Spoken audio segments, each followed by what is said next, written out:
So hi students, welcome and welcome back to my channel. So I am here with another video lecture for all of you, and the topic we are having for today is mental illness. Okay, and this topic is your covered under psychology. ठीक है, and it is very important. Along like in the previous video we have learned about mental health, so we'll be learning about mental illness. So stay focused.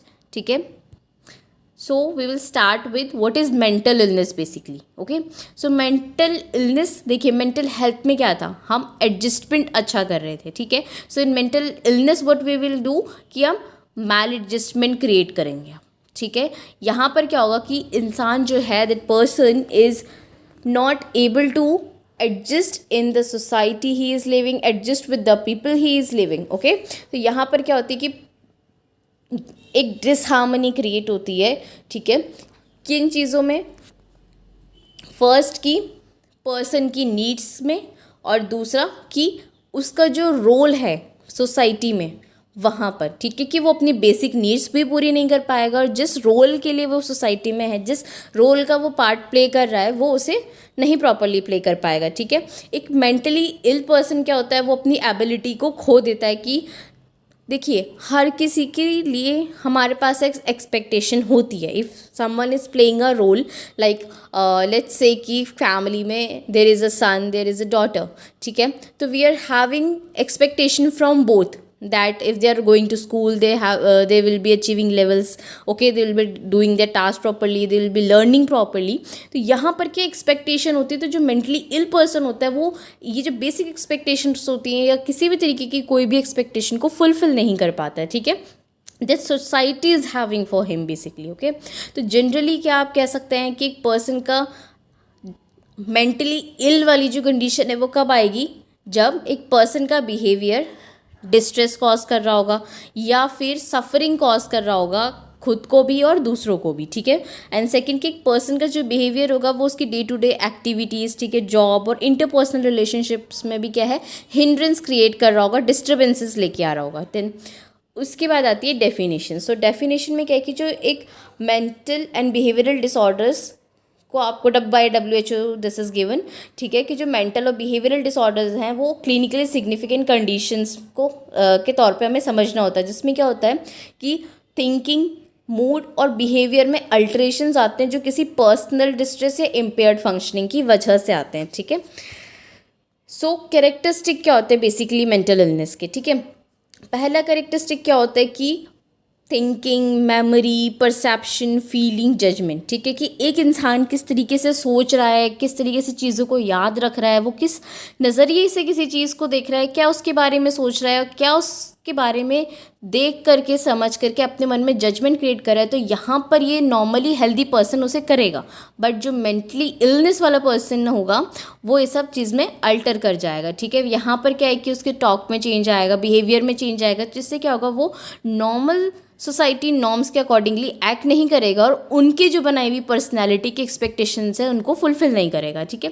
तो ये जो changes होते हैं behaviour में, ये distress cause कर सकते हैं, सफरिंग कॉज कर सकते हैं. ठीक है. इंडिविजुअल को भी और जो उसके सराउंडिंग में लोग रह रहे हैं उन्हें भी. ठीक है. तो जो चेंजेस होते हैं और जो कॉन्सिक्वेंट आपका डिस्ट्रेस आता जा रहा है वो क्या करेगा, उसकी डे टू डे लाइफ की एक्टिविटीज़ को भी हिंडर करेगा, उसके वर्क को अफेक्ट करेगा, उसके रिलेशंस को अलग अफेक्ट करेगा जो वो दूसरों के साथ रख रहा है. ठीक है.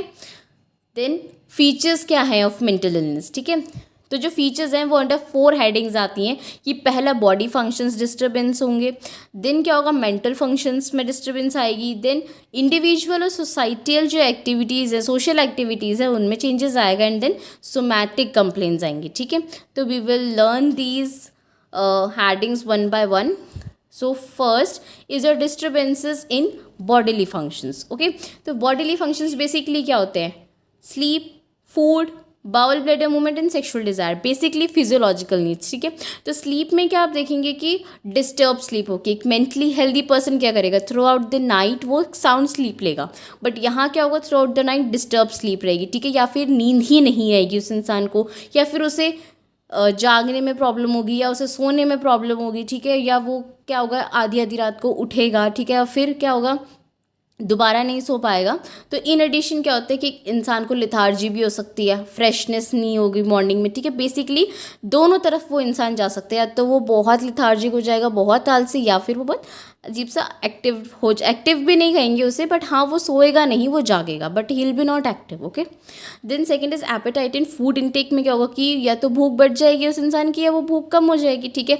वेट लॉस होगा अगर भूख क्या हो रही है, कम हो रही है। वेट गेन होगा जब भूख बढ़ रही है, ठीक है।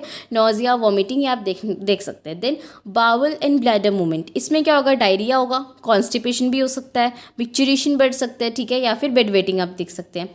Then sexual desire and activity में क्या होगा कि जो सेक्सुअल एक्टिविटीज़ है उसमें इंटरेस्ट डाउन हो जाएगा, ठीक है। प्री मेच्योर इजैक्यूलेशन आप देख सकते हैं, इम्पोर्टेंस हो सकती है, ठीक है, या फिर सेक्शुअल सेटिस्फैक्शन की लैकिंग हो सकती है, ठीक है। तो कुछ कंडीशंस में क्या होती है, एक्सेसिव सेक्सुअल डिज़ायर्स भी हो सकती हैं, ठीक है, और लैक ऑफ सोशल इनिबिशंस भी हो सकता है। Then disturbance in mental functions, अब बेसिकली मेंटल फंक्शंस अपने देखेंगे, ठीक है। तो मेंटल फंक्शंस में पहला है बिहेवियर। तो एक पर्सन क्या होगा, वो ओवर एक्टिविटी भी शो कर सकता है, या वो बहुत रेस्टलेस भी रह सकता है, ठीक है। इरिटेबिलिटी भी आएगी पर्सन में, ठीक है। या फिर वो क्या हो कि बहुत एब्यूजिव हो जाए दूसरों के लिए, ठीक है। वो किसी भी रीज़न से नहीं होगा, कोई इसके पास पर्टिकुलर रीज़न नहीं होगा, but he will B violent against other, ठीक है। या वो पेशेंट क्या हो सकता है, बहुत डल हो सकता है, ठीक है, विड्रॉन हो सकता है, उसे लोगों से कोई मतलब नहीं है, ठीक है। वो कोई भी उसको एक्सटर्नल या इंटरनल स्टिमुलाई अगर आप प्रोवाइड कर रहे हैं या उसके अंदर से आ रहा है, तो वो उस पर कोई रिएक्शन नहीं देगा। तो पेशेंट क्या है, बिजार बिहेवियर शो कर सकता है, ठीक है, अपने फैमिली मेम्बर्स के लिए, सो दैट क्या है कि फैमिली मेम्बर्स उस चीज़ को इरिटेटिंगली परसीव करेंगे, ऑफ कोर्स, ठीक है। तो कुछ टाइम क्या होता है, जो पेशेंट का बिहेवियर होता है, कुछ टाइम बाद वो क्या होता है, अपने लिए भी और दूसरों के लिए भी डेंजरस हो जाता है। Then second is your speech. Speech में क्या है कि पेशेंट क्या एक्सेसिवली अननेसेसरी चीज़ों को बोलता रहेगा, या फिर वो बिल्कुल ही चुप हो जाएगा, ठीक है। तो ये उसकी जो बातें होंगी वो बहुत इररिलेवेंट होंगी एंड अनअंडरस्टैंडेबल होगी, इनकोहेरेंट होंगी, वो किसी चीज़ से रिलेटेड नहीं होंगी, वो सिर्फ बड़बड़ाता रहेगा, कुछ भी बोलेगा। He will be not having any point in those talks, okay. Then third is your thought. Thought में क्या है कि जो पेशेंट होता है वो क्या है, रॉन्ग बिलीव्स आपको शो करेगा, ठीक है। जो दूसरे नहीं समझ रहे हैं, विल बी थिंकिंग लाइक वो नॉर्मली हेल्दी पर्सन की तरह नहीं सोचेगा, ऑफ कोर्स, तो वो रॉन्ग थॉट्स ही परसीव करेगा, रॉन्ग थॉट्स को ही शो करेगा, ठीक है। देन नेक्स्ट इज इमोशंस, ठीक है। अब क्या है, पर्सन क्या है बेसिकली, जब आप साइको की बात करते हैं, लाइक बेसिकली साइकोलॉजी की बात कर रहे होते हैं, मेंटल हेल्थ की बात करते हैं, तो पर्सन क्या होता है बेसिकली एक्सट्रीम पे जाता है, ठीक है, वो बेसिकली लोएस्ट पे जाता है। ऑन एवरेज पे रहने वाला पर्सन क्या है, वो मेंटली हेल्दी होता है। तो यहाँ पे स्केल एकदम अप जाता है और स्केल एकदम डाउन जाता है। तो जब भी आप किसी चीज़ की बात कर रहे हैं, बिहेवियर्स की, इमोशंस की, तो एट द पीक लेवल भी पेशेंट जा सकता है एंड एट द लोएस्ट भी पेशेंट जा सकता है, बट वो दोनों मेंटली हेल्दी कंडीशन नहीं है, ठीक है। तो इमोशंस में क्या होगा, पर्सन एक्सेसिव इमोशंस लाएगा, लाइक वो बहुत ज़्यादा खुश होगा, बहुत ज़्यादा डरा हुआ होगा, या फिर बहुत ज़्यादा क्या उसके अंदर गुस्सा होगा, वो बहुत उदास होगा, ठीक है। कभी कभी जो इमोशंस होते हैं वो सिचुएशंस के लिए भी अप्रोप्रिएट नहीं होते हैं, ठीक है। वो अपने आप ही किसी भी रीज़न नहीं है, आप कोई रीज़न नहीं है उसके पास, बट वो हिल B laughing out loud, okay, हिल B crying out loud, like weeping. तो ये कंडीशंस होती हैं। देन आता है परसेप्शन। परसेप्शन क्या होता है कि आपको कोई स्टिमुलस नहीं है आपके पास, फिर भी पेशेंट जो क्या करेगा, मतलब पेशेंट के आसपास कोई भी स्टिमुलस नहीं है, बट फिर भी वो कुछ ना कुछ परसीव करता रहेगा, ठीक है। बेसिकली उसे चीज़ें दिखाई देंगी जो एक्चुअली में प्रेजेंट नहीं होंगी, ठीक है। तो ये क्या है, मिस इंटरप्रिटेशन होता है परसेप्शन का, ठीक है। लाइक कि एक मेंटली इल पर्सन क्या होगा कि उसको जो उसके आसपास एग्जिस्ट ही नहीं करती हैं या दूसरे को नहीं दिखती हैं, उसे वो ऐसी चीज़ें, ऐसी आवाज़ें सुनाई देती हैं या ऐसी चीज़ें दिखती हैं जो किसी दूसरे को नहीं दिखती है। It's not like something supernatural, but it is related to mental illness, okay. तो यहाँ पर क्या होता है, उसको हेलुसिनेशन बोला जाता है, ठीक है। दैट समवन इज सीइंग कि कोई पर्सन है सामने, but there is no any person out there, ठीक है। उसके बाद एक पर्सन जो होता है जो हेलुसिनेट कर रहा है, वो क्या है, खुद से बातें करेगा, हंसेगा या फिर रोएगा, या फिर आप कुछ भी कंडीशन देख सकते हैं, वो स्ट्रीट्स में घूम रहा है या एक बहुत अजीब अजीब तरीक़ों से एक्ट करता है, ठीक है, इनडिफरेंट एक्ट करता है जो दूसरों को एबनॉर्मल लगते हैं। देन अटेंशन एंड कंसंट्रेशन में क्या होगा कि पर्सन का कंसंट्रेशन बहुत डिक्रीज़ हो जाएगा, किसी भी बात पे अटेंशन नहीं होगी, ठीक है, या वो इजीली डिस्ट्रैक्ट हो जाएगा, या फिर एक सेलेक्टिव इन अटेंशन होगी कि बेसिकली उसी चीज़ पे ध्यान नहीं दे रहा, ठीक है। उसके बाद क्या, मेमोरी। मेमोरी में क्या होगा कि पेशेंट अपनी मेमोरी लूज़ कर देगा, ठीक है। इंपॉर्टेंट बातें जो मेंटली हेल्दी पर्सन याद रखेगा, वो हेल्दी पर्सन, लाइक वो इनहेल्दी पर्सन वो याद नहीं रखेगा। देन इंटेलिजेंस एंड जजमेंट में क्या होता है कि कुछ मेंटल इलनेस और मतलब कुछ मेंटल इलनेस में क्या होता है कि जो इंटेलिजेंस और जो डिसीजन टेकिंग एबिलिटी होती है वो क्या कहते हैं कम होने लगती है, ठीक है। तो पेशेंट क्या करता है, रीजनिंग स्किल्स खो देता है अपनी, ठीक है, एबिलिटीज़ खो देता है। तो वहाँ पर क्या है, वो सिंपल अरिथमेटिक नहीं कर पाता, बेसिकली इतने कोई रूटीन वर्क नहीं कर पाएगा। ये अरिथमेटिक्स तो अलग चीज़ है, बट स्टिल वो कोई काम नहीं कर पाएगा। देन लेवल ऑफ कॉन्शियसनेस में क्या होगा कि कुछ मेंटल इलनेस ऐसी होती है कि वो ब्रेन डैमेज की वजह से भी होती है। तो क्या होता है, कॉन्शियसनेस का लेवल भी अल्टर होता है, ठीक है। पेशेंट अपने रिलेटिव्स को नहीं आइडेंटिफाई कर पाता, ठीक है, वो टाइम या प्लेस को नहीं जानता है, लाइक इट्स मॉर्निंग और उसे लग रहा है कि अभी रात है, तो डिसओरिएंटेशन हो जाता है बेसिकली। तो वो क्या होता है, कन्फ्यूज भी रह सकता है और अनकॉन्शियस भी हो सकता है। Then third is change in individual and societal activities और सोशल एक्टिविटीज़ में क्या होगा कि पर्सन अपनी बॉडीली नीड्स को नेग्लेक्ट कर देगा, अपनी पर्सनल हाइजीन को नेग्लेक्ट कर देगा, ठीक है। यानी कि उसे खाना भी खाना है या बेसिकली उसकी बॉडी नीड्स जो भी हैं, सोना है, करना है, उससे कुछ मतलब नहीं है, वो सब भूल चुका है, ठीक है। तो यहाँ पे पेशेंट क्या होता है, अपना सोशल सेंस भी खो देता है, ठीक है। तो वो इन अप्रोप्रिएट मैनर्स में बिहेव करने लगते हैं social situations and he tends to embarrass others, ठीक है। तो यहाँ पर क्या है, वो बहुत स्ट्रेंजली बिहेव करता है with the family, with friends, colleagues and others. तो यहाँ पर क्या होता है कि वो उन्हें इंसल्ट भी कर सकता है, अब्यूज़ भी कर सकता है या फिर असॉल्ट भी कर सकता है। Sometimes you might have heard ना दैट दोज पेशेंट्स वो mentally ill, they tend to throw things on people, ठीक है। तो ये इसी वजह से होता है that they are not in the senses, तो वो हार्मफुल भी हो सकते हैं। Then fourth is somatic complaints. Somatic complaints में क्या होता है कि पेशेंट को क्या है कि जो चीज़ लाइक पेन हो रहा है बॉडी में, एक्स हो रहा है, ठीक है, फटीग, वीकनेस, इनवॉलंटरी मूवमेंट्स, तो ये क्या है, वो कंडीशंस अराइज कर सकता है, like I am having body pain, I am having headache, I am having stomach एक, ठीक है। तो ये सारी चीज़ें वो लेके आ सकता है, दैट इज सोमैटिक कंप्लेंट।